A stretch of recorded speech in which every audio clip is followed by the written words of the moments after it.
देश में E20 petrol को लेकर बहस थमने का नाम नहीं ले रही। कोई कह रहा है कि इससे गाड़ी का माइलेज घट रहा है, कुछ लोगों का दावा है कि पुराने वाहनों के इंजन पर इसका असर पड़ रहा है।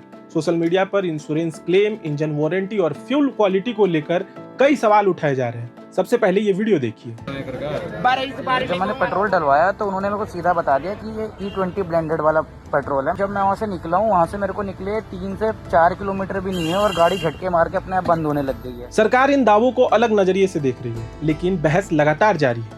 इसी बीच भारत के पड़ोसी देश भूटान ने ऐसा फैसला लिया जिससे पूरी चर्चा पर नया मोड़ दे दिया गया है। भूटान ने भारत की ऑयल मार्केटिंग कंपनी से साफ कह दिया है कि फिलहाल उसे E20 पेट्रोल नहीं चाहिए। उसने रिक्वेस्ट किया है कि जब तक संभव हो उसे पहले की तरह सामान्य पेट्रोल उपलब्ध कराया जाए। अब सवाल यही है, आखिर ऐसा क्यों? क्या E20 पेट्रोल में कोई तकनीकी समस्या है? क्या भूटान को इससे कोई खतरा नजर आ रहा है? क्या इसका भारत की इथेनॉल पॉलिसी पर कोई असर पड़ेगा? और सबसे बड़ा सवाल, क्या भूटान के इस फैसले से भारत को आर्थिक नुकसान होगा? आज की इस वीडियो में हम इन्हीं सभी सवालों के जवाब जानेंगे। भूटान ने इथेनॉल वाले पेट्रोल लेने से इनकार क्यों किया? भूटान के फैसले से भारत को कितना नुकसान होगा? क्या दूसरे देश भी ऐसा फैसला ले सकते हैं? नमस्कार, मेरा नाम है आदर्श शिवम और आप देख रहे हैं हमारा शो अर्थगाथा। सबसे पहले समझते हैं कि भूटान ने इथेनॉल वाले पेट्रोल लेने से इनकार क्यों किया। इसकी सबसे बड़ी वजह है भूटान का पुराना फ्यूल स्टोरेज सिस्टम। भूटान में ज्यादातर पेट्रोल स्टोरेज टैंक कई साल पुराने हैं और जमीन के नीचे बने हुए हैं। इन टैंकों में बारिश या नमी के कारण पानी रिसने का खतरा बना रहता है। अब यहाँ एक बात समझिए, सामान्य पेट्रोल की तुलना में एथेनॉल मिला पेट्रोल यानी E20 पानी को ज्यादा तेजी से अपनी ओर खींचता है। अगर टैंक में थोड़ी भी नमी पहुंच गई तो E20 की क्वालिटी खराब हो सकती है। पेट्रोल में पानी मिल सकता है और फिर उसे अलग करना आसान नहीं होता। यही वजह है कि भूटान सरकार ने कहा कि जब तक उसका स्टोरेज सिस्टम पूरी तरह सुरक्षित नहीं हो जाता तब तक वह E20 पेट्रोल नहीं लेगी। और दूसरी सबसे बड़ी वजह है, भूटान पूरा का पूरा पहाड़ों पे बसा देश है। यहाँ ऊंची चढ़ाई, घुमावदार सड़कें और तेजी से बदलता मौसम आम बात है। ऐसी जगहों पर गाड़ी को अच्छी क्वालिटी वाला ईंधन चाहिए। अगर ईंधन में नमी आ जाए या उसकी गुणवत्ता खराब हो जाए तो गाड़ी की परफॉर्मेंस पर असर पड़ सकता है। इसी जोखिम से बचने के लिए भूटान ने फिलहाल सामान्य पेट्रोल जारी रखने की मांग की है। भूटान के फैसले से भारत को कितना नुकसान होगा? अब सबसे बड़ा सवाल है कि क्या इससे भारत को आर्थिक झटका लगेगा? जवाब है, बहुत ज्यादा नहीं। भूटान अपनी ऊर्जा जरूरतों के लिए काफी हद तक भारत पर निर्भर है। 2025 के व्यापारिक आंकड़ों के मुताबिक भूटान ने भारत से करीब 1.14 बिलियन अमेरिकी डॉलर यानी लगभग 9500 से 9800 करोड़ रुपए का सामान खरीदा। इसमें करीब 275 मिलियन डॉलर यानी लगभग 2300 से 2400 करोड़ रुपए के पेट्रोलियम और दूसरे ईंधन उत्पाद शामिल थे। यानी भारत भूटान का सबसे बड़ा ईंधन सप्लायर है, लेकिन भूटान की कुल ईंधन खपत भारत के विशाल पेट्रोल बाजार के मुकाबले बहुत छोटी है। इसलिए अगर भूटान फिलहाल E20 नहीं लेता और सामान्य पेट्रोल ही खरीदता रहता है तो भारत को इससे कोई बड़ा आर्थिक नुकसान होने की संभावना नहीं है। क्या दूसरे देश भी ऐसे फैसला ले सकते हैं? हाँ, ऐसा संभव है। अगर किसी देश का फ्यूल स्टोरेज सिस्टम पुराना है, वहां नमी ज्यादा रहती है या इंफ्रास्ट्रक्चर तैयार नहीं है, तो वह भी कुछ समय के लिए E20 जैसे ईंधनों को अपनाने में देरी कर सकता है। लेकिन जिन देशों ने अपने स्टोरेज सिस्टम, सप्लाई नेटवर्क और वाहनों को पहले से तैयार कर लिया है, वहां E20 या इससे मिलते जुलते एथेनॉल मिश्रित ईंधन का इस्तेमाल पहले से हो रहा है। आगे बढ़ने से पहले देखिए सरकार की ओर से एथेनॉल ब्लेंडिंग पर दिल्ली में हुई press conference. It is pertinent to note that since E20 ethanol has 80% of gasoline, which is fossil fuel.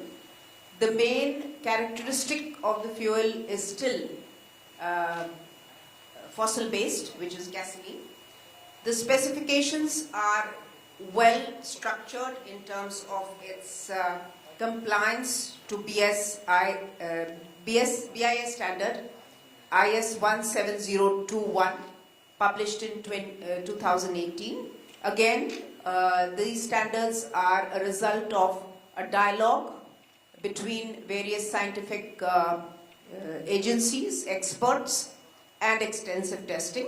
And all ethanol-based gasoline, E20 gasoline, which is spread across the country now in all retail outlets, 77,000 plus of them all across the country, have uniformly adopted the specifications, which is compliant to meeting the emission standards for BS6 as well as several other specifications which regulate the engine performance in terms of higher RON, compliant sulfur and water content, which is compliant to meeting the requirement of engine performance. So this is a summary of the few points of the E20 program of the Government of India, which has now made us less reliant on 100% import of crude towards production of gasoline. Ethanol is a very good fuel. Its RON is much higher, therefore very good drivability. And it's nothing new. In fact, I was also surprised to know that initially in early 1900s, when the new automobiles started to roll out, it was ethanol that was used. And another fact is that, its performance is so good that it is used in Formula One racing cars. So the fuel itself is very good from a performance point of view, acceleration, RON element, but it's also clean fuel. In an era when we are facing the issue of climate change and are looking at rapidly decarbonizing, this is a zero carbon fuel because it's derived from plants. None of the carbon emitted by when you use this fuel is under the ground. It's all over the ground, which is recycled. That makes it extremely good for not only use now, but for our coming generations, because we are avoiding so much of carbon emissions, which has adverse impact on our society and the generations to come. Last point I'd like to make before I hand it over is just look what happened 2-3 months back. I think it was a wake-up call and an extremely strong reminder of the vulnerability we face because of energy being imported. We're not being energy self-reliant. And in this tough time when energy, not only the energy prices, the fossil fuel prices, but crude availability itself became an issue. So I think with 20% mixing being in place, a lot of that helped to mitigate the impact not only on the economy but also on the pockets of the consumers. So with these points, I'd like to hand it back. फिलहाल आज के लिए अर्थगाथा में बस इतना ही। यह report तैयार की थी हमारे साथी अभिषेक पांडे ने। मैं हूं आदर्श। देखते रहिए प्रभात खबर। प्रभातखबर.com, विश्वास वही, रफ्तार नहीं।